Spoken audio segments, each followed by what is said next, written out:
안녕하세요. 경제는 소확행, 소쌤과 함께하면 확실한 행복, 소성기입니다. 자, 우리 고등학생이 반드시 알아야 할 필수 경제 상식 17번째 시간인데요. 이번 시간 생활 속 경제 보도록 할게요. 자, 마침내 운전면허증을 딴 지섭이. 자, 운전이 서툰 것을 고려해서 첫 차는 이제 중고차로 사려고 합니다. 그런데 어떤 차가 좋은 중고차인지 도대체 알 수가 없어요. 우리 중고차 시장에 가면은 겉만 좋아 보이면 우리 입장에서는 우리는 뭐 잘 모르니까 비전문가니까 다 좋아 보입니다. 자, 과연 지섭이는 좋은 중고차를 살 수 있을까요? 없을까요? 오늘 수업을 통해서 한번 알아보도록 할게요. 자, 17강 왜 중고차 시장을 레몬 시장이라고 할까? 그래서 우리는 지난번 시간에 이어서 시장 실패의 요인 중에 하나인 정보의 비대칭성 때문에 발생하는 역선택과 도덕적 해이에 대해서 알아볼 거예요. 그리고 이제 시장 실패만이 아니라 시장 실패를 해결하기 위해서 정부가 개입했는데 정부가 실패하는 경우도 있거든요. 그 내용까지 알아볼게요. 자, 먼저 정보의 비대칭성 때문에 발생하는 문제. 자, 비대칭성이다. 우리 대칭, 좌우 대칭이라면은 왼쪽과 오른쪽이 똑같은 게 좌우 대칭이죠. 자, 우리 사람의 얼굴 완벽하게 좌우 대칭인 사람은 세상에 없대요. 선생님도 자세히 보면은 왼쪽 눈과 오른쪽 눈 중에 왼쪽 눈이 더 커요. 짝눈이요. 선생님 아들도 보니까 똑같아요.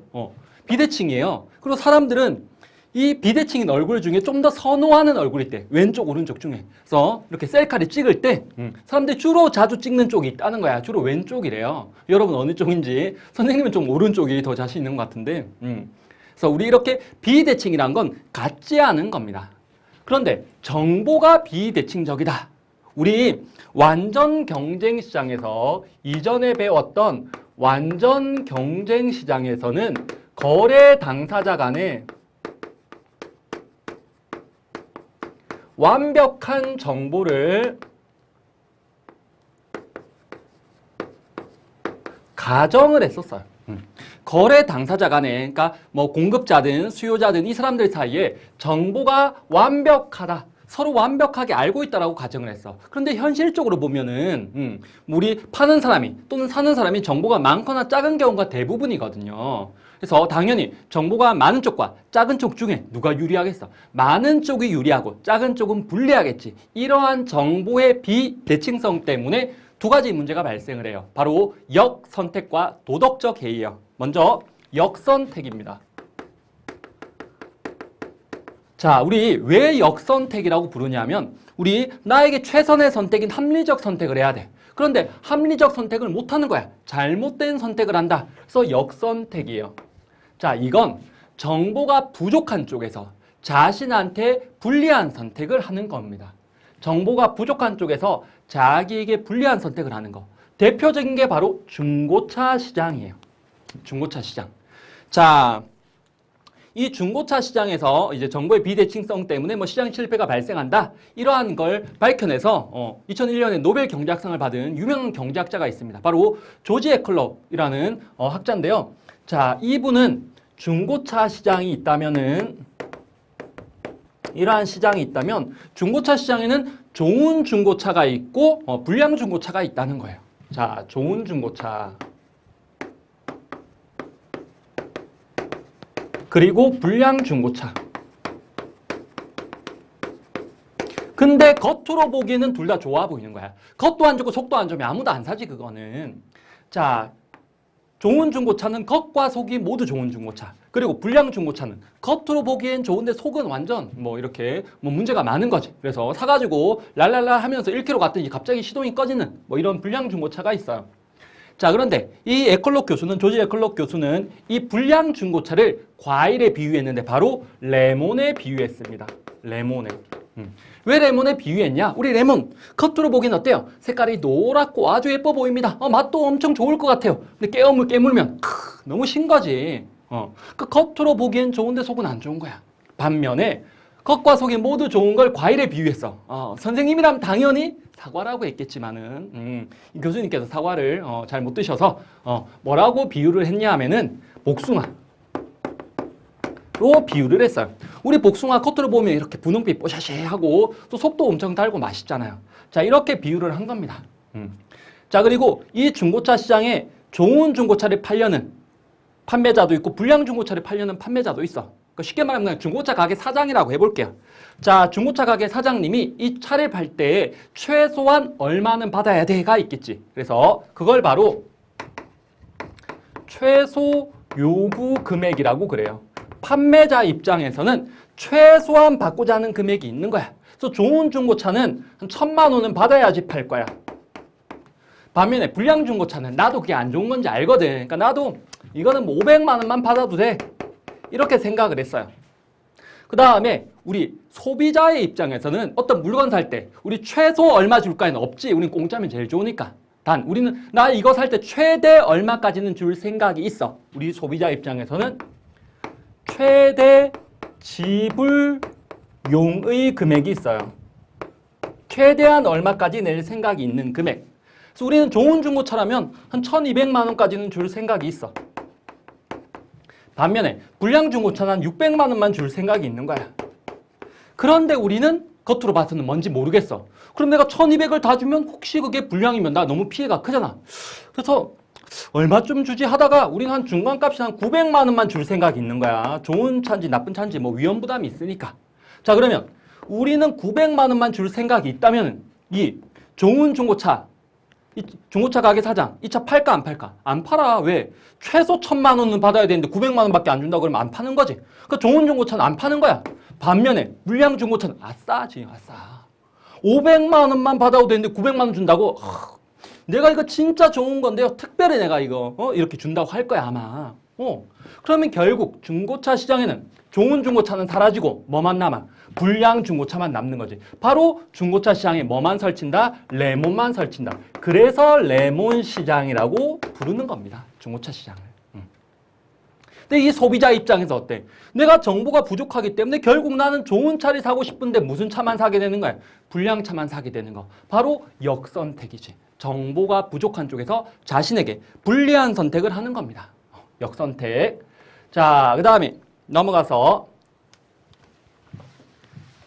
정보의 비대칭성 때문에 발생하는 또 다른 문제가 도덕적 해이예요. 도덕적 해이. 이거는 정보가 많은 쪽에서 자신의 이익만을 위해서 행동해서 사회적으로 바람직하지 않은 결과가 나타나는 거. 다르게 말하면은 정보가 많은 쪽에서 거래 상대방과 맺은 의무, 계약을 소홀히 하는 겁니다. 제대로 이행하지 않는 거야. 그러니까 도덕적으로 해이해지는 거지. 자신의 책임을 다하지 않는 거거든. 자, 대표적인 사례가 바로 화재보험에 가입한 후에 화재보험에 가입한 그 사람이 화재 예방을 소홀히 하는 겁니다. 자, 우리 화재보험에 가입하기 전과 후를 보면은 이번에 우리 소비자 입장에서 자, 우리 화재보험에 가입하기 전에는 우리 집에 불나면 다 내 책임이야. 피해 보상 받을 데가 없어. 그러니까 아마 가스불을 껐나 안 껐나 콘센트를 코드를 뽑았나 안 뽑았나 잘 확인해. 화재 예방 되게 철저히 하는 거야. 그 다음에 내가 화재보험에 가입했어. 그러면은 내가 가입하기 전이든 가입하기 후든 당연히 화재 예방을 철저히 해야 되는 거지. 그런데 사람들은 마음이 화재보험에 가입하고 난 다음에는 내가 코드 뽑았나 안 뽑았나 에이 그냥 나가는 거야. 왜냐면 혹시나 불이 나도 피해 보상 받을 수 있으니까. 그러니까 이전보다 화재 예방을 소홀히 하는 거지. 자, 여기서 정보가 많은 쪽은 화재보험사, 그러니까 보험회사냐 아니면 우리 소비자냐. 우리 소비자가 정보가 많은 쪽입니다. 이 화재보험사 같은 경우에는 우리 소비자들이 화재 예방을 잘하는지 못하는지 모르죠. 정보가 부족해. 반면에 나 소비자 같은 경우에 내가 화재 예방 잘하는지 안 하는지 내가 다 알고 있지. 내가 하는 거니까. 내가 정보가 많은 쪽인데 내가 거래 상대방 화재보험사와 맺은 그 계약을 소홀히 하는 거야. 난 당연히 계약을 하면서도 나 당연히 화재 예방 잘하겠다라는 걸 당연히 내포하고 있는 거거든. 그런데 하지 않는 거니까. 그 다음에 이런 것도 있어요. 노동자들이 일해야 될 시간에 근로시간에 게으름을 피워. 이런 경우도 있습니다. 자, 이 노동자들은 회사의 사장과 암묵적으로 계약이 되어 있는 겁니다. 어떤 거냐면은 근로시간에는 열심히 일하겠다고 당연히 깔고 있는 거야.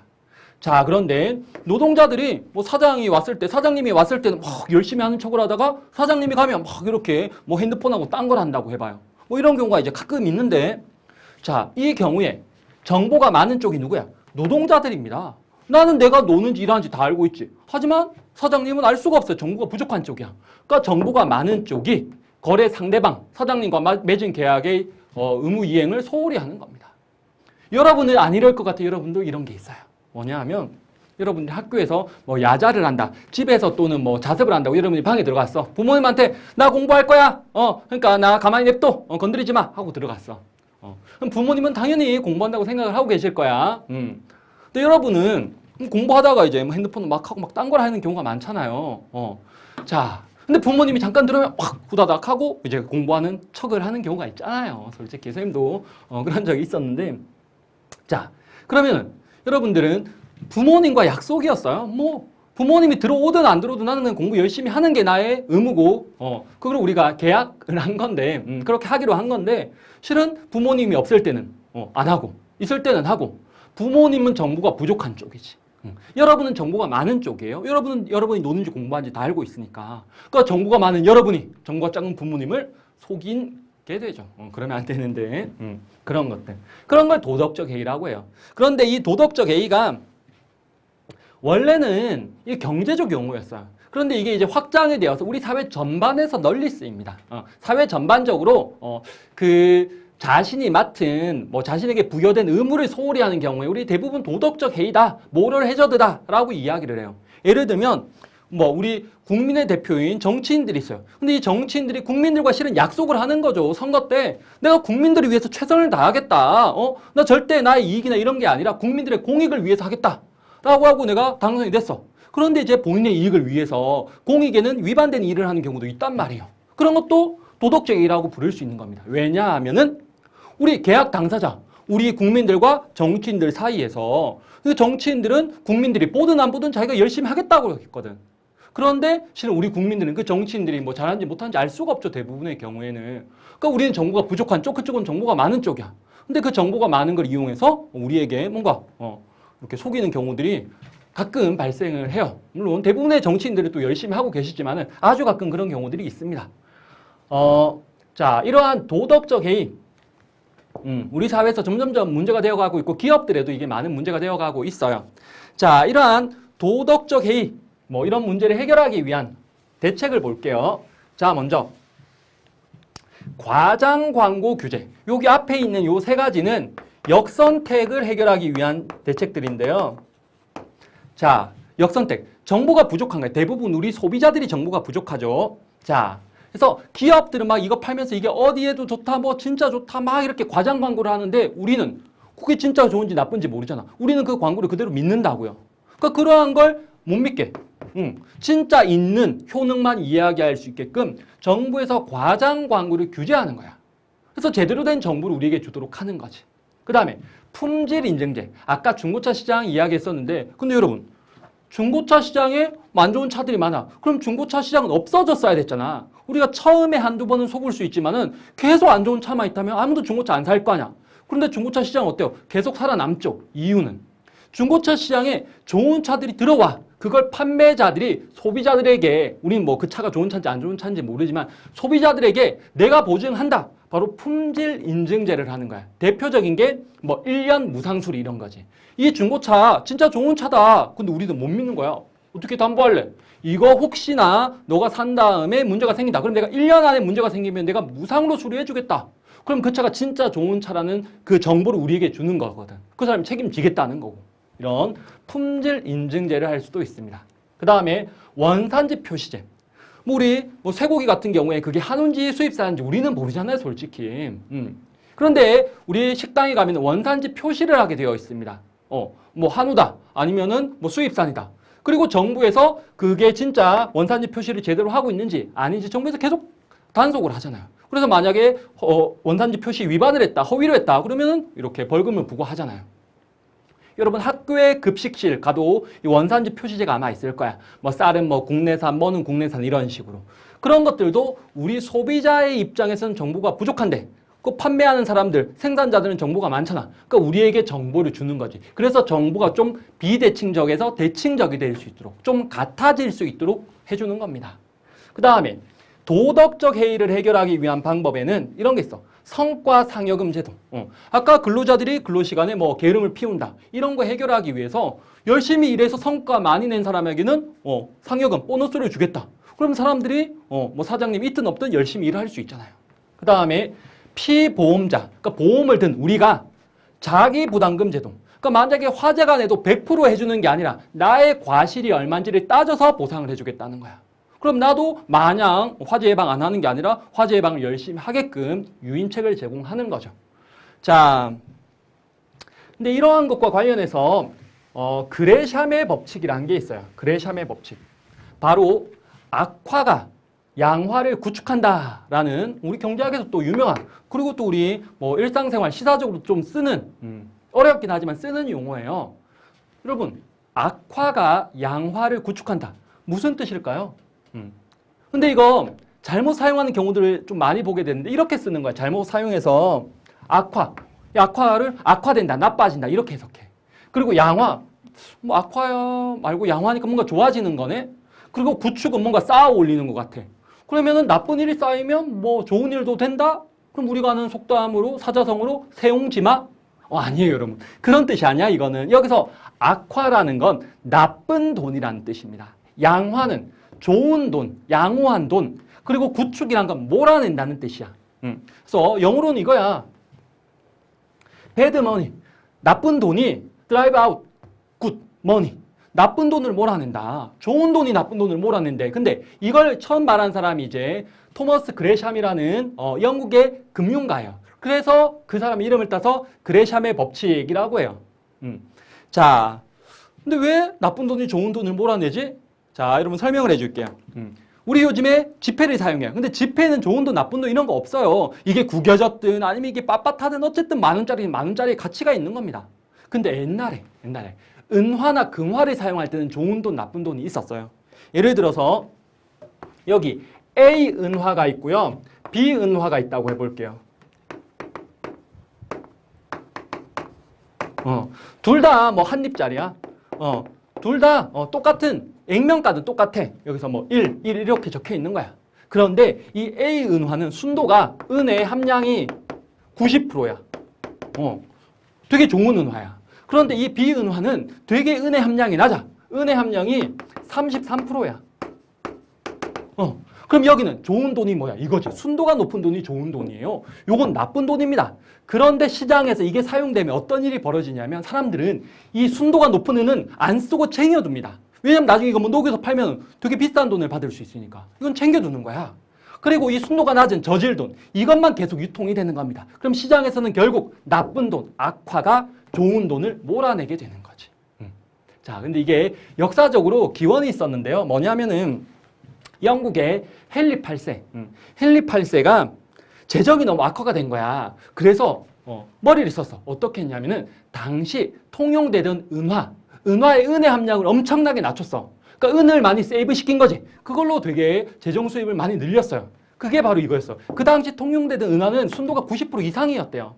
그런데 은의 함량을 확 낮춰가지고 순도 한 33% 정도의 은화를 유통시킨 거야. 그럼 사람들은 아까 말한 것처럼 이 옛날 은화, 좋았던 은화, 이거는 계속 그냥 가지고 있고 안 좋은 은화, 이것만 계속 쓰는 거지.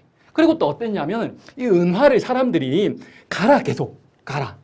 어차피 여기 1만 있으면 이거는 한 입에 가치가 있으니까 갈아. 그래가지고 그 은가루로 또다시 뭔가 은화를 만들 수도 있는 거잖아. 다른 뭐 팔 수도 있는 거고. 그래서 은화가 계속 얇아지고 작아져. 그러니까 이 시장에는 이 순도도 낮고 되게 작은, 무게도 낮은 것들이 계속 유통이 되는 거야. 이런 문제가 생겼어요.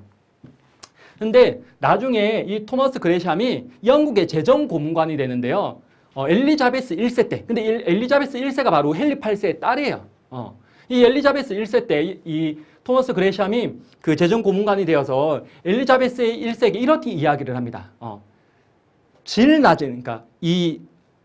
낮은 금속으로 동전을 제조해서 재정을 아껴라. 그러니까 재정을 뭔가 풍부하게 해라. 그러니까 이 헨리 8세가 한 것처럼 순도를 낮추라는 거지. 그러니까 우리는 뭔가 그레샴의 법칙이고 이런 이야기를 했으니까 뭔가 그레샴이라는 사람이 악화가 양화를 구축한다, 뭔가 문제다 이렇게 말한 것 같은데 그게 아니라 오히려 나쁜 돈을 만들라라고 이야기하는 그런 사람이 돼버리는 거예요. 반전이지. 그래서 우리 일상생활 중에서도요.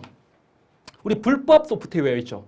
불법 소프트웨어와 정품이 있다고 해봐. 근데 사람들은 불법 소프트웨어 막 다운받아서 많이 사용한단 말이야. 그러니까 그러다 보니까 정작 정품 소프트웨어가 시장에서 사라져버리는 그런 악화가 양화를 구축하는, 몰아내는 일이 생길 수 있지. 아까 중고차 시장에서도 불량 중고차, 좋은 중고차, 불량 중고차가 좋은 중고차를 몰아내는 그런 일이 생겨요. 그리고 보험 시장에서도요.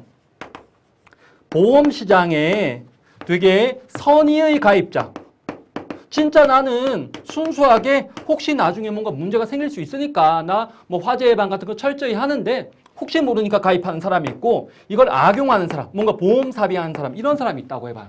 근데 이런 사람들 때문에 막 실제로 불이 나가지고 그 사람들한테 보상을 많이 해줬어.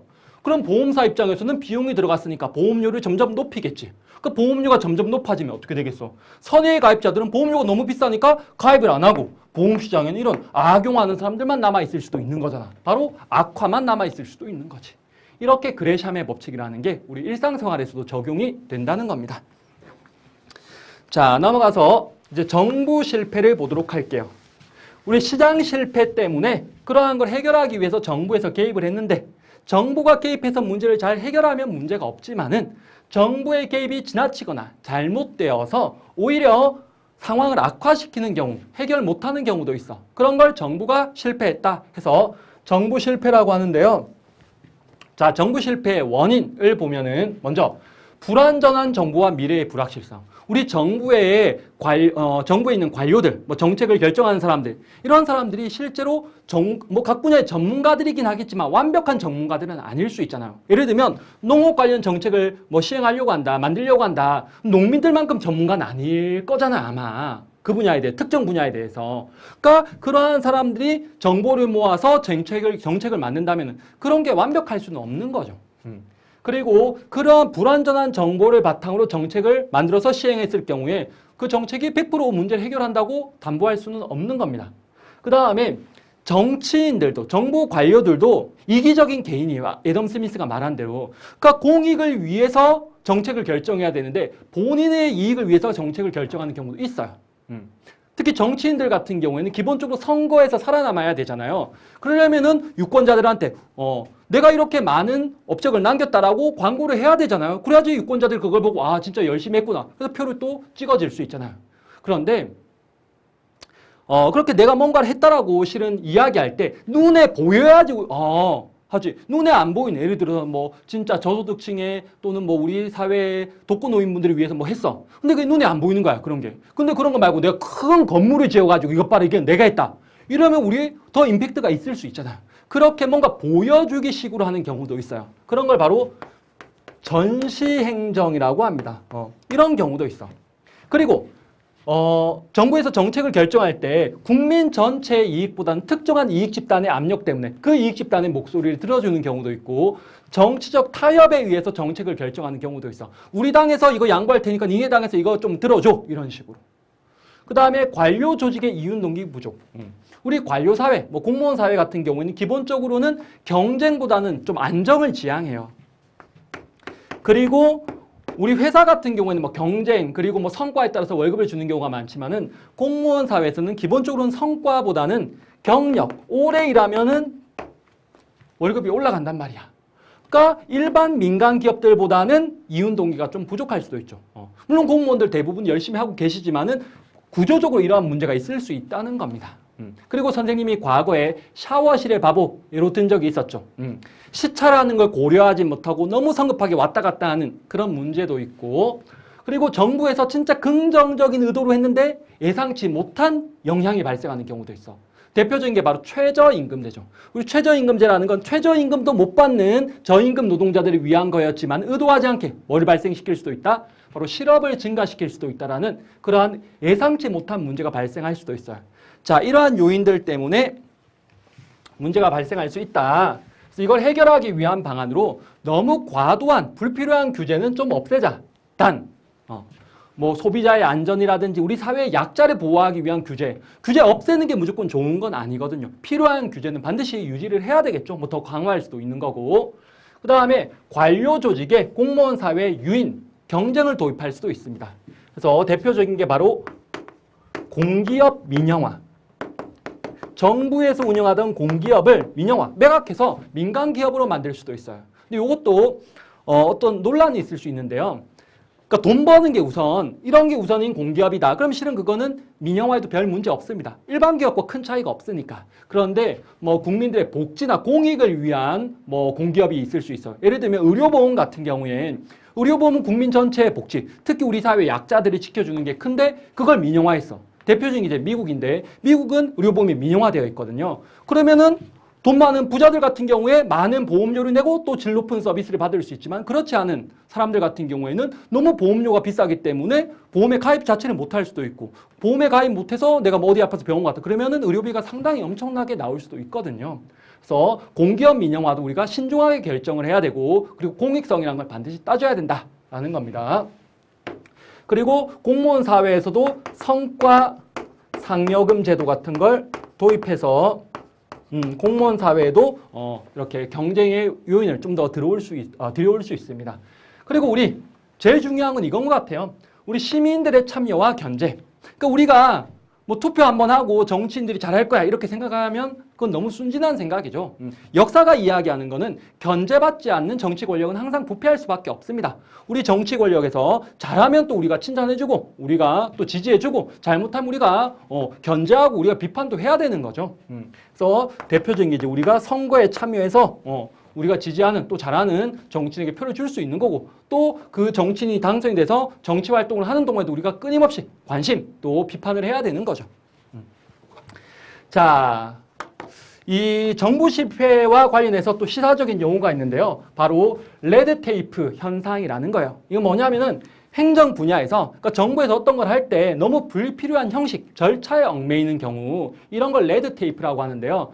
왜 그러냐면은 17세기 영국 관청에서 이런 공문서 있죠. 이런 거를 이렇게 빨간 테이프, 빨간 끈 같은 걸로 이렇게 묶고 꿰고 그랬었거든요. 그러니까 그러한 뭔가 좀 너무 과도한 공문서, 불필요한 절차 이런 걸 이제 비판하는 용어 레드테이프예요. 근데 쉽게 말하면 이런 거예요. 됐고 규정대로 해, 매뉴얼대로 해. 그러니까 정작 중요한 목표보다는 뭔가 규정 절차를 중요시하는 경우가 있는 거죠. 물론 규정 절차 반드시 필요하지만 진짜 중요한 목표를 우리가 잊지 말아야 된다는 겁니다. 그러니까 목적과 수단이 전치 뒤바뀌어서는 안 된다는 거예요. 본 말이 전도되어서는 안 된다는 거죠. 그래서 영국에서는 어떻게 했었냐면은 2011년부터 2013년까지 그 레드테이프 챌린지라는 이런 개혁 체계를 운영을 했었는데요. 정부에서 2주나 3주마다 하나씩 규제를 좀 더 완화해야 될, 뭔가 좀 문제점을 개선해야 될 주제를 선정해서 시민들에게 직접 집중적으로 막 홍보를 하는 거야. 그럼 시민들이 그 분야에 대해서 관심을 가지고 서로 토론하고 또 당국자랑 막 토론하고 이런 과정을 통해서 아이디어를 제시하면 정부에서 보기에 괜찮다. 그럼 또 적극 수용해서 이런 불필요한 규제를 없애는 그런 걸 운영을 했었습니다. 자, 우리 이제 시장 실패와 정부 실패의 모든 내용을 다 봤고요. 자, 미션. 지섭이는 과연 좋은 중고차를 살 수 있을까? 우리 중고차 시장에서 나타나는 문제 뭐였죠? 바로 정보가 부족한 쪽에서 잘못된 불합리한 선택을 하는 것, 역선택이 발생할 수 있었다. 역선택은 왜 발생하니? 바로 정보의 비대칭성 때문에 발생한다 라고 우리가 살펴봤습니다. 자, 오늘 수업은 여기까지고요. 우리 다음 시간에 쌤이 진짜 좋아하는 축구선수 손흥민 선수가 받는 연봉이 우리나라 GDP에 포함되지 않는다고 하는데요. 왜 그런지 알아보도록 하겠습니다. 자, 여러분 모두 수고하셨습니다.